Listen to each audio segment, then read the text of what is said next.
Alrighty, we are live now. Monday, March 9th, 3-game NBA slate, small slate, short little stream here, afternoon, trying to do one or two of these a week. We are live on Sportscaster as well. I just went live. So welcome, everybody. I'll let people filter in, but if you're watching on the replay, welcome. Today's stream is just a 3-game slate. Had the video out earlier this morning. Had the projections done. Now we're probably going to have some ownership numbers as well early on. We still don't have injury news on these guys. Well, I guess that what we do have is players off the injury report. So some of these guys that I have on my screen to start the show who are going to be listed as questionable, they're now off the injury report. Those guys would end up being pretty much at this point your Atlanta players, your Jeff Teague, your DeAndre Hunters. Kevin Huerter, I guess, was on the injury report, but now you're going to have a probable tag there. You're going to have a probable tag there. I imagine Cam Reddish is probable, was not on the injury report, so I'm just going to make him probable. DeAndre Bembry is actually going to be out, but I wasn't giving him minutes anyway, so as far as projections go, nothing there. But this is the updated injury report now. Welcome. I see people filtering in here. What's going on? How you doing? Chase, Zach, Enrique, people filling in. Anthony. Hello, everybody. Sergio. Hello, everybody. So we have a nice little 3-game slate. The projections are done. I had them done for the morning video. So time to get some money. Yes, definitely gone. Yeah, so I'm excited for this 3-game slate in a weird way. I think there's some nice prize pools. Really just the smaller stake stuff. It's the smaller stake stuff usually it leans more cash based, but when it's a shorter slate like this, you're afforded to go cash based with the upside of getting one of these cheap guys right. I took down some single entry contests for Sunday XFL slate. Thanks for the info. You bet, man. No problem. Darrell, what's going on? Yeah, so I have my projections up over here. I'm going to pull up some ownership numbers, but yeah, I'm happy to answer any questions on the 3-game slate. It's obviously not that, I guess, detailed in terms of just not a lot of players, not a ton of great standout value right now. You really don't have any standout value with all the Hawks guys seemingly healthy at this point. Let me just log in here. But this video is sponsored by SuperDraft. So if you do want to check out SuperDraft's multiplier format, there are some really good value plays over on SuperDraft today. I pointed out a couple of them in the morning show today. Have a full-on SuperDraft projections model up on Patreon now with the DraftKings and the fantasy draft projections. So you could also check those out if you are indeed interested. So that's your SuperDraft multiplier format. If you want to use the link down below, you'll actually get $10 upon your first deposit. So you can check that out. You could also use the promo code SAL if you're using a device that you might not be able to click the link for some reason. The TV, they're usually harder, things like that. Any John Collins interest? Yeah, so John Collins is somebody that just in general, on a slate like this where his price point is not going to have interest, but he falls in a weird range where a lot of those guys don't seem that appealing to me at their price points. Like Pascal Siakam is very similar to John Collins. Even Kyle Lowry you can throw into that bucket, $600 cheaper, but guys that grade out for at their price points, not great plays, but we know all these guys have 50-plus point upside in them. I mean, we just saw it out of Lowry very recently. So they're guys that GPP-wise interest, like no cash interest, although I've kind of voiced my displeasures with NBA cash and how I don't think people, for the most part, shouldn't be playing it unless you're really utilizing a huge bankroll and you just need to get money down. I think cash in the NBA is pretty much a dead game. But yeah, if you're going to have just no ownership coming in on these guys in terms of right now, John Collins is probably going to be outside the top 10 in ownership, I would imagine, or right around that. He has the upside. Do I like him a ton? No, but when you're talking about winning a GPP on a 3-game slate, these are the guys that people don't want to get to as much because, yes, their median projections are not great, but they also play big minutes out of all the Toronto guys, out of Collins, and they're 1.2 fantasy point per minute producers for Siakam and Collins. So I have interest in GPPs in those guys without question. It's hard not to on a 3-game slate. Any player that can give us an edge that nobody is going to play much of? So nobody going to play much of on a 3-game slate. You're looking at guys like, if you're looking at guys who are 10% owned or below today, it's just guys you're taking darts on. Like Monty Morris is a guy who won't pick up much ownership, 8%. On a good day, he'll probably get 24 minutes. He'll probably come in somewhere around 20, 22 fantasy points. So I think that Monty Morris is an okay value option, but just know that majority of the time probably he's going to be getting you less than 20 fantasy points, right? But he's been firmly in this rotation for low to mid 20s a minutes. Nobody wants to own him. I'm okay getting there, but not much after that. Like all the guys who aren't picking up ownership tonight aren't for a reason. You'll have no ownership on OG Anunoby at this increased price point, and it's hard to argue with it at 6,200, but OG does have if he's hitting his shots, he does have a 40 plus point upside on him. So those are the type of guys at low ownership. Surprised to see early ownership runs of Will Barton and Terry Rozier coming in low owned. Will Barton, Rozier, both interests of mine. Rozier, one of my favorite lower owned guys in the slate if we're talking below 20%. Same thing can be said for Cody Zeller right now. He can get you 20 minutes and not do much, but if he continues to get these 24 plus minutes he's gotten from the last 2 games, he's wildly underpriced. What's going on? What's up, everybody? What's going on? So do you like Powell today, or do you think he comes back down to earth? Yeah, I'm not really a big fan of Powell. He's also picking up average ownership around 20%. He's 6,600 or 6,800 at this point. We also don't know if Fred VanVleet's in or out yet. You can see over my shoulder. So if Fred VanVleet was to be ruled out, then it's just a much worse scenario for Powell. Obviously becomes pretty much unplayable for me at that point. But right now, I'm not a big fan of Powell. Like, I understand that median projections on a 3-game slate they're needed to make a ton of lineups, obviously optimizers, but they're not going to be your best case scenario for GPPs because usually you really need to find ownership. Powell's my 32nd ranked play today, and there's just other guys who have lower ownership that I'd rather take stabs on. What's going on, Daryl? Bledsoe, Middleton, and Mitchell, all locks for me. Bledsoe and Middleton, I'll say yes. Mitchell, I wouldn't say is a lock. How many teams do you usually make? How many super draft teams do you usually make? It depends on the night. Alex X. So yeah, it really depends on the night. I have max entered super draft. I more times than not will play like anywhere from, depending on the slate. Like if I really like the slate overall and I think there's value plays, I'll play more. If I don't, if it's a 3-game slate, there's some plays tonight, probably play single digit amount. Skills become a little bit less weighted and it becomes more of a lottery on smaller slates. And that kind of brings us into the next question. Sal, for short slates, do you play more lineups, like more exposure to people you wouldn't on a bigger slate? Example, Mason Plumlee. Yes, on a shorter slate, when there's not given value at the lower range, have a good amount of a lot of guys. Mason Plumlee, you're hoping Jokic gets in foul trouble. He could also pay off for you if he only plays his normal 16 minutes of play. But on a slate like this, I will play less lineups. I will play normally my single entries, 3 maxes. I always really just play those on any slate that's not a showdown or like a 2-game slate. 3-game slates I don't really like. 4-game slates is where I start to really enjoy playing them more. 5 to 9 games, really 6 to 8 game slates are the sweet spot for sizes of slates. And then 10 and above is just a lot to handle, but I think they're fine. These 2 to 3 game slates and even 4 on some nights, they're just rough. You don't really have much of an edge. Your edge is getting the lower owned guys who have similar upside to the mid to upper tier owned guys. So tonight, ownership wise, like as the slate stands right now, we don't have much value. I'll take some shares of a Monty Morris. I'll take some shares of, if Cam Reddish is playing, Cam Reddish at 5% ownership or less in that right now 3K range for Morris, 4,500 for Reddish. These are guys I would never want to play on a 10-game slate, but you're hoping that this is their one game that they go for 15 real-life points and 25 plus fantasy points out of every 10 games that they do it. 10 is probably a high number. Bledsoe or Murray tonight? Bledsoe by a mile. What's the word on VanVleet? VanVleet currently is questionable with the shoulder. Missed the front end of the back-to-back last night. He's missed a handful of games in a row at this point.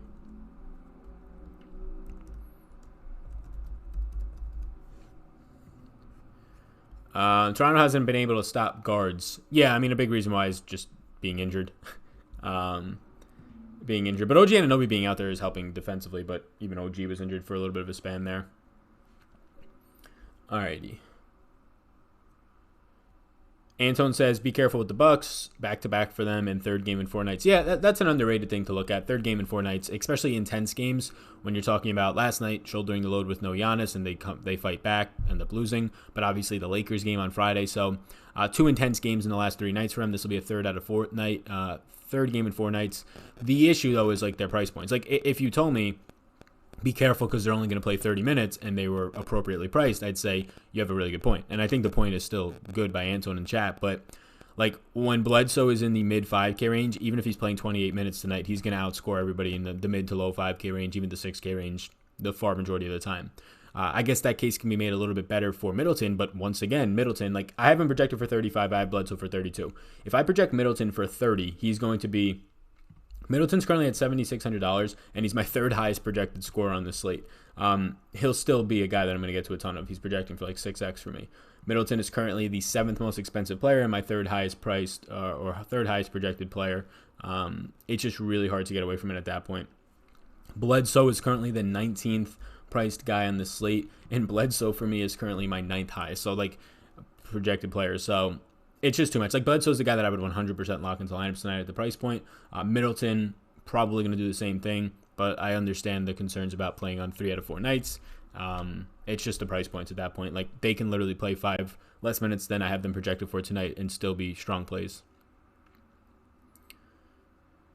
Clarkson keeps showing up. This will be a sad night. Yep, Clarkson's another one of the values that I think is definitely in play. Thanks for all the info and grind you put in for us. $5 donation by Fortune Fantasy. I appreciate that. Thank you. I really do appreciate that. Yeah, if you want to donate, make sure a question gets answered. I'll be sure to answer as many as I can. I'm sure there's not many people in the chat. Does anybody know how many people are watching for an update? But thank you. I appreciate that. That's a super chat donation. Thank you, Fortune Fantasy. So we had a question on, I have 4 Charlotte guys in my pool, fading Graham because of ownership. Yeah, I don't know. Like, I mean, Graham's ownership, it's similar to Bridges. It's I guess Rozier, if Rozier is going to be lower owned, I like Rozier in tournaments. I think all these guys are completely fine today. Zeller would be my favorite Charlotte player tonight when you factor in ownership. He's my favorite points per dollar one. That's me giving him 24 minutes. Again, we'll see what the starting lineup is. Bismack Biyombo has been getting the DMPs in the last 2 games. Hernan Gomez playing 18 to 20 minutes as a backup guy. We'll see what ends up happening there.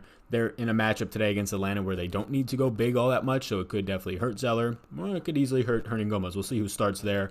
Wouldn't be shocked if this is the game that you see Bismack starting at center because of the matchup against Atlanta today. You're going to get a lot of John Collins. You're going to get a lot of Dwayne Dedmon. Not really the tallest of teams. So if Zeller was to start, he'd be my favorite Charlotte player today. That is a big if. I will change that in the projections if indeed it is Biyombo. But after that, PJ Washington, Devontae Graham. So in this order right now for me, it's Zeller, PJ Washington, Devontae Graham, Rozier, and Cody Martin. Just pure value-wise. Factoring in ownership, Zeller and Rozier probably pop a little bit higher for me. PJ Washington still a really strong option, picking up just middling ownership for a 3-game slate. Same can be said. Miles Bridges picking up more ownership. He's probably the one I'd want to get away from the most. Bridges has similar ownership to a guy like Conley, or not Conley, yeah, but like a guy like Devontae Graham today. I prefer Devontae Graham's ceiling much more than Bridges. Price point's higher, though, so that makes sense. Hey, Sal, appreciate everything you do. Thoughts on DiVincenzo? Yeah, DiVincenzo I have him at 27 minutes. Had a nice game last night. I think he played 28 minutes. And he is a guy who is in my player pool right now, but not one of the guys that stands out. So I currently have 29 players in a player pool. DiVincenzo would rank for me on this slate as my 20th. So he's a guy that I'll have. He's a guy that provides value for you with no Giannis. $4,800 is a fair price point. I don't have a strong stance on him. DiVincenzo is just in a bucket of guys like Cam Reddish, a bucket of guys like Royce O'Neal, a little bit worse, but the bucket would be Reddish, Jordan Clarkson, Monty Morris, those types of guys. You can throw into that bucket. Maybe Miles Bridges probably has more upside, but those types of guys, the Reddish, the DiVincenzo, the Clarkson, and Monty Morris, like one of those guys probably gets 24 fantasy points tonight, and whoever does is probably the one that you need. What's going on, Evan? Bledsoe or Murray at point guard? I'll take Bledsoe. Hey, Sal, just watched you with Ben. So, hey, what's going on, Brian? Yes, we watched the PGA show. Fun Arnold Palmer this past weekend. Crazy tournament this upcoming weekend. Softer salaries always because of the Millie Maker. Pretty cool. How do you feel about Cam Reddish? If he plays, I'll have interest. If he's going to actually be single-digit ownership, I'll have interest because of just the ownership. Do I like him? No. Cam Reddish, points-wise, grades out as my 22nd overall play tonight. Grades out for 22.5 fantasy points. But in a GPP where obviously you're not going to have your median projections winning you lineups, you're going to have to be wrong and they're going to have to score more. I'm fine. West Coast Gem over on Twitch. What's going on? I can see everybody on Twitch if you're tuning in. Feel free to join the chat.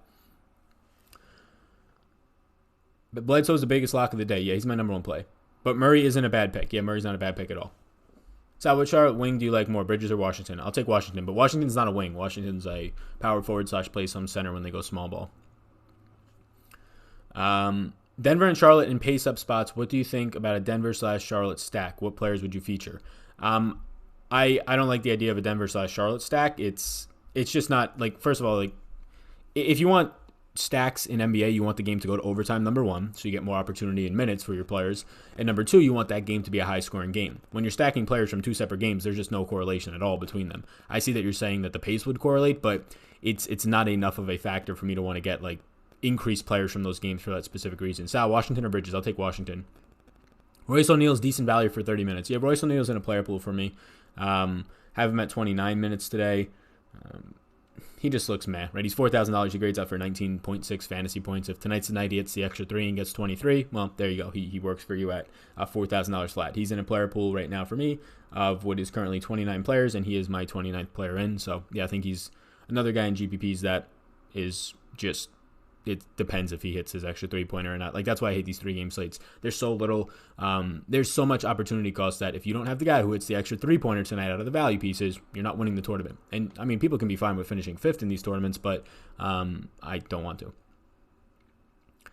Any interest in value like Jeremy Grant / O'Neal? I'd have more interest in O'Neal, not Jeremy Grant. There's an argument to be made that Millsap might not play as much because his minutes are pretty flaky. He doesn't close in certain situations with smaller lineups. Milwaukee ran a smaller lineup last night. This is actually something to pay attention to. Milwaukee did run Marvin Williams at the 5 for a good amount of time, so that can open up a lot more Jeremy Grant for you. In that situation, if they go smaller, takes Millsap off the court, not needed as much for his rebounding upside. So I think Millsap is if he was to be like a chalky play today, somebody that I would get away from, but his ownership's just coming in average, so I'm okay with it. Your number 1 overall in this slate, asks Jim. Eric Bledsoe by a pretty decent margin. Somebody says, hello, fellow unemployed pals. Somebody's unemployed in the chat. Hopefully you get a job, my man. Washington, Zeller, or Bridges? If Zeller starts, I'll choose Zeller there.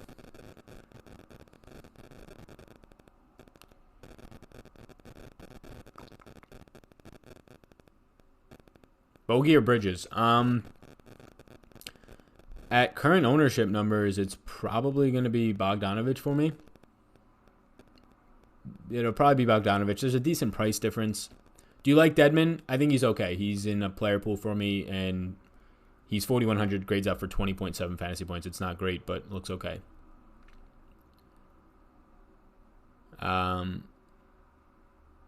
So how you doing? What's going on, Kyle? Which pay up for you tonight? I mean, there's really like no pay up options. I mean, your pay up option is Trae Young or Jokic. So I'll take Trae Young there. He projects out for 5+ more fantasy points. Like, Trae Young is the only one on this slate that has a 70-point ceiling. You can argue with me that Jokic has it.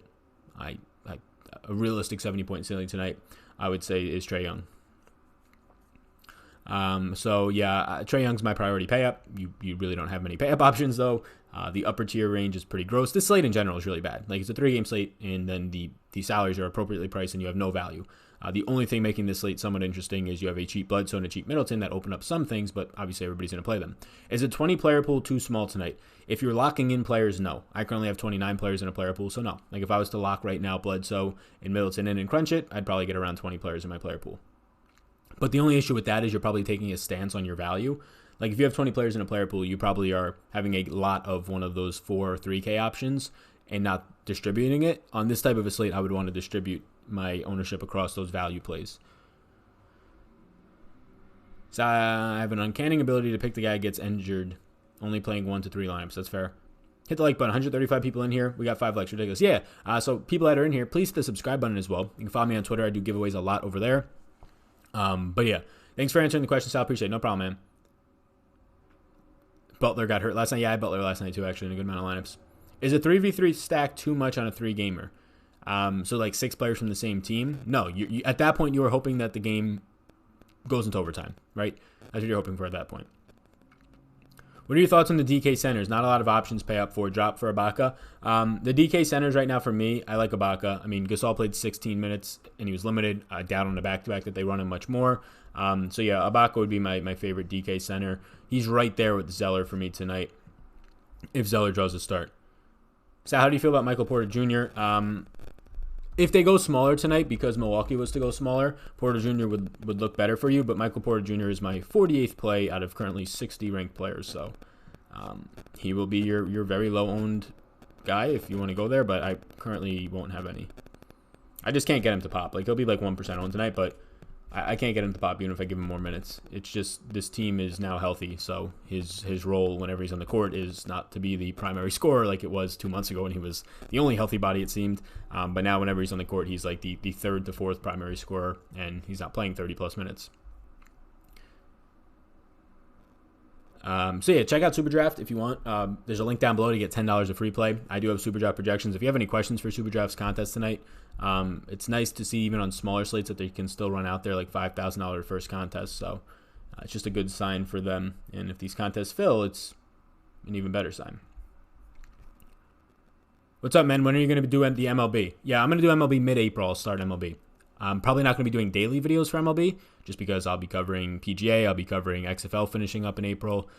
Pretty much that'll be playoffs for XFL, but I'll be covering NBA as well. So I'll be doing MLB mid-April. I'll be going on a trip at the beginning of April, so not then. Mid-April is when the NBA playoffs start, so I will then have a lot less to plan for when there's half the teams playing, and then shortly after that, 2 weeks later, a quarter of the teams playing. So MLB, I'll start making videos mid-April. Patreon will start being available mid-April. I might make MLB's videos earlier than mid-April, like maybe April, I don't know, maybe like the end of March, the first week, but then I will not really put any Patreon content out until mid-April. Is there one game that you would completely on today's 3-game slate? Fade completely? No, not really. All these games look very similar total, similar pace spots. Monty / Plumlee stack. Yeah, I mean, not something that I'm trying to do.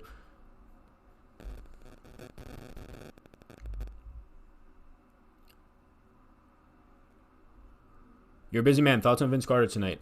Vince Carter, I have currently 60 players. Or not 60 players ranked. I think I didn't pull this down. Let me see. No, I think I have 60 players ranked. Vince Carter comes in as my 38th ranked player. 13.5. I'm not going to get to Vince Carter tonight. PJ Washington has average ownership tonight. You like Trey tonight, or he won't make value? Value does not matter tonight for most of these guys in terms of 5x. Like Trey Young, like you should not be looking for on a 3-game slate your $10,000 player to just try and hit you value. Like it's pure points upside at that point. Like yes, if he scores 30, it's obviously bad, but that doesn't matter for value. There's a different, like people just think that 5x matters. No, even like 5.3x is what starts to matter now, at least to try and build a high projected lineup. But there's a big difference between 5x plus value for Trey Young and for a $3,000 player. 5x is a really, really bad indicator, in my opinion, for value in today's DFS. Is Trey Young too chalky? Trey Young, no. Any thoughts on fading Bledsoe or Middleton? Middleton if you were going to fade one, but I probably won't. Somebody says, hopefully you get a job. I don't know who you're talking to. Charlotte stack, a good idea. I'll probably have rules set to not get more than... Maybe on a 3-game slate I'll set it to 4 players, but probably 3. Is Ibaka a good center play? Yeah. Yeah, he is. 204 in chat. Nice. How many points do you have Collins at? Yeah, if you want to see I have projections over on Patreon as well. That's linked up down below if you're interested. Player projections for Super Draft, DraftKings, and Fantasy Draft. My model's on there. Interest pool as well. Currently 29 players in for this slate. Updated up and throughout lock. Hopefully we get some injury news. It'd be nice if we knew Fred VanVleet's status because I think he would be a really strong play if he plays. Maybe we just got some. Let's see what this says. Robert Williams. No. Jaylen Brown. Nope. That's nothing. So right now Collins I have at... So yeah, like the Collins, Siakam, Lowry range, even Rudy Gobert to an extent, but really Collins, Siakam, Lowry, they're all going to be pretty low owned relative to what their upside is. So I have more interest in those guys because of the fact that they're low owned in tournaments on a 3-game slate. The price points are so restrictive, like $9,000 for Collins. He's been playing fantastic. He's the number 1 efficiency player when it comes to double-doubles in the league. But it's more of a GPP play. We know Collins has 50-plus point upside. If he gets to that tonight in a strong matchup against Charlotte where they can easily work them small, he could easily pick up his huge rebounding games, his 20-20 type games. Doubt that. But, yeah, he is... I have him currently at 44.19 fantasy points. That's not good median-wise, but I'm not looking for median projections on a 3-game slate for a tournament tonight. Yeah, no Michael Porter Jr. for me.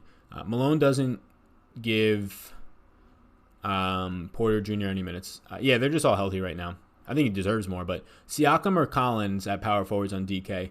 Yeah, if you could afford both right now, it'll be John Collins for me. The matchup's just way more appealing than a matchup against Rudy Gobert down low. Obviously, Siakam not a traditional big, like he'll go to the 3-point line, but I currently have John Collins for around 4 more fantasy points than Siakam, 3.5 or so. Would you like a lineup with Jokic and Trey? Yeah, I think that's fine if you can afford it. The issue is that the value on today's slate is just brutal. Milwaukee players are locks even if they are playing Denver. I agree. Denver's defense has not been by any accounts that great this year. Rozier or Graham in a GPP. If you have a chalky lineup right now, Rozier is going to be like half the ownership, so I'd go there.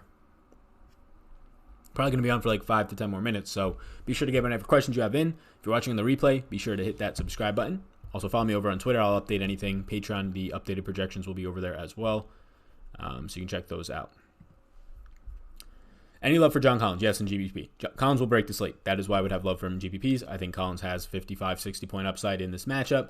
His median projections do not grade out that way, but I would say at average ownership, he looks pretty good tonight. Now, I don't really want to be playing John Collins plus Trae Young, so John Collins, if you're playing him, probably forces you into a more balanced build just naturally because there's not a lot of pay-up options. Middleton, 50 ball easily. Yeah, I wouldn't be shocked to see Middleton drop 50 points. I have him at 45 fantasy points. Is Michael Porter Jr. a good value? Not for me tonight. Grant is better. Yeah, neither for me. Conley or Lopez? I'll take Conley there. Zeller over Bridges if Zeller starts. That seems fair.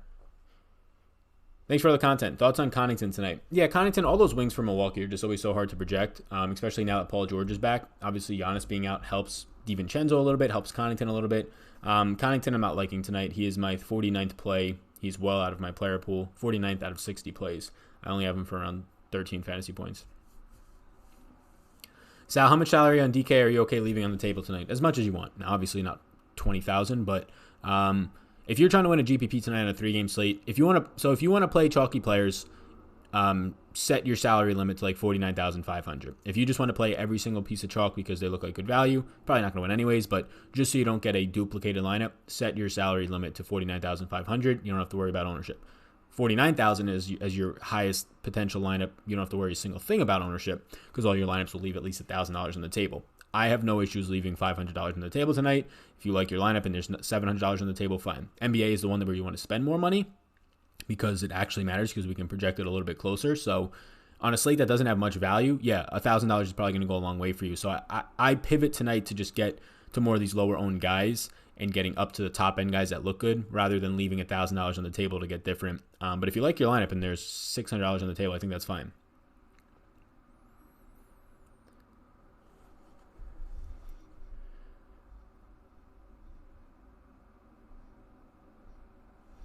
$5X is 2 years ago. You need $7X now. Yeah, I mean, the salaries are just so cheap on these guys. Like, your $3,000 player scoring 15 points is not needed. Like, that's not going to help you.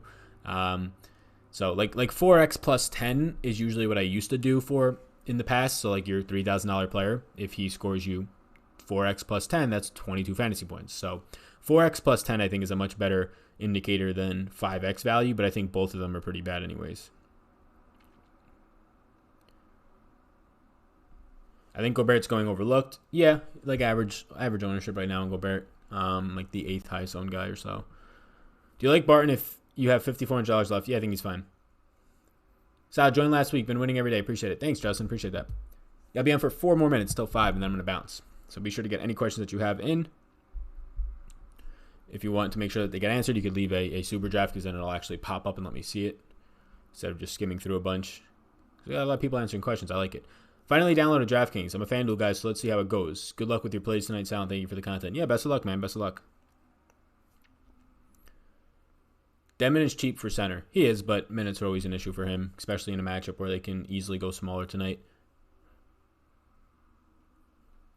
What would be your favorite game to stack?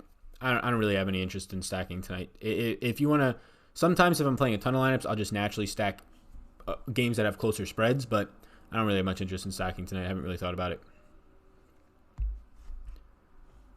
Not giving anything away. Why do you like Donovan Mitchell in the projections? There's just not a lot of options tonight. Donovan Mitchell grades out as one of the only guys above 5.15 projected value. He is currently one of 12 guys in my player pool that has a 5.15x multiplier. Now, I don't strictly go off of that, but that's a good way to identify where value lies in the slate. He is $7,500. He's just Donovan Mitchell. If this was a 10-game slate, I would probably have no interest. On a 3-game slate, he is one of 12 players in this slate who has a solid chance to score 45 plus, and he's just fairly priced. So yeah, there's no strong stances on Donovan Mitchell. There's no strong stances on really anybody. Like the guys who have the strongest stances on tonight are Ibaka, Middleton, Bledsoe, Conley, and Zeller if he starts. Everybody else is just a meh play. That does not mean go and start all 5 of those because, yeah, they're all going to be picking up ownership, and a lot of it tonight. Mitchell picking up a ton of ownership makes me like him a little bit less, though. Trey or Murray? Trey or Murray is a really tough question because they're totally different price points. It's Trey. I have him projected for 20 more fantasy points or so, but there's a different question that is in there. Willie Hernangomez is sneaky. If Bismack Biyombo starts, I would have 0 shares of Willie Hernangomez. He might not step on the court, but if Zeller starts, then Hernangomez I think would be a guy that you can look at. PJ Washington or Ibaka? You okay leaving 400 to 800 on the table? Yeah. Appreciate the infield side. Good luck, man. Good luck to you as well. Any love for Joe Ingles? Usually I would, but the price point's now up to a spot where I'm probably not going to get there. Do you like Millsap today? Yeah, I do. I have him projected for 25 minutes. The issue is his minutes, so as a guy who's picking up average ownership, I'm okay having him in lineups. If he was really chalky, his minutes can easily go sideways. So Gary Harris is great value, period. I'll be off of that train. I'll be off of that noise on Gary Harris. So Gary Harris is... throw him in the bucket of all the other guys who are under 10% owned, like your Reddishes, like your Monty Morrises. Harris is the worst fantasy point per minute producer of all those guys, so probably stay away from him. And he's also the highest owned, believe it or not, between those guys I just said. DeAndre Hunter or Zeller? I'll take Zeller. Millsap or Ersan, GVP? I'll take Millsap. Thoughts on Wesley Matthews? He is bad. Powell tonight? Not for me. Not playing Atlanta small forward tonight. I don't know what that means. How do you feel about fading Middleton for a contrarian build? Yeah, on a 3-game slate, there's no value on the slate. So, I mean, you can fade Middleton. He's clearly going to be very chalky on a 3-game slate. But I also don't know how chalky he'll be. Like, he should be 80% owned tonight. He'll probably be 50% owned. So, I would say that the 50% of the people that didn't play him did not make the smart move ownership-wise. If he was 80% owned, yes, I think the smart move would be to fade him if you're playing a lot of lineups. But I just don't see the value in fading like a 50% owned Chris Middleton tonight if you're playing one lineup because of just where his price point's at. Like him and Eric Bledsoe are just miles better. Unless there's an injury or a blowout. I understand they're playing on a back-to-back. I understand they're playing on a 3 out of 4. Things can get wonky against Denver. I get all that, but they're just so cheap. Middleton is still $1,500 underpriced for this spot. Eric Bledsoe is easily $1,500 underpriced for this spot. So they're picking up ownership. Probably not enough. Maybe it'll increase as the day goes on. Ibaka, your number 1 center play tonight. He's up there. Sally, interested in Brook Lopez? Yeah, I am. Ibaka if Gasol sits. Ibaka either way. Even if Gasol's in, Ibaka should be the guy. Unless we get news that Gasol's minutes limit is up, it's pretty firmly Ibaka either way for me.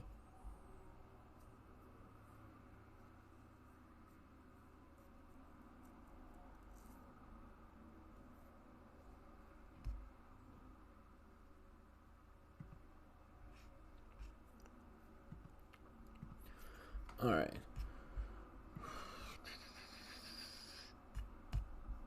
Thanks for all the help, man. Yeah, no problem. Let me just see this quick. All right, yeah, I'm about to bounce. So, is Lowry a lock? No, but he's a lower-owned player that has upside. So, 80% ownership on Middleton. I should fade to be different. He is not 80% owned. I said he should be 80% owned. He will not come 80% owned. Chris Middleton will probably come in somewhere around 50% owned tonight. It should be higher, though. Should you play Trey and Collins in the same lineup? I'm not trying to, but I'm not against it on a 3-game slate. Do you like Trey or Collins more tonight? I like Trey more. Is Jokic a bad play?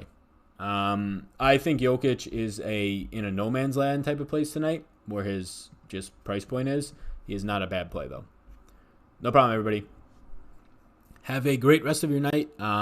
Slate's at 7:30, I think, tonight. So best of luck, everybody. Appreciate you taking the time to answer all these questions. Really enjoy the live stream. Happy to hear that. Thank you. All right.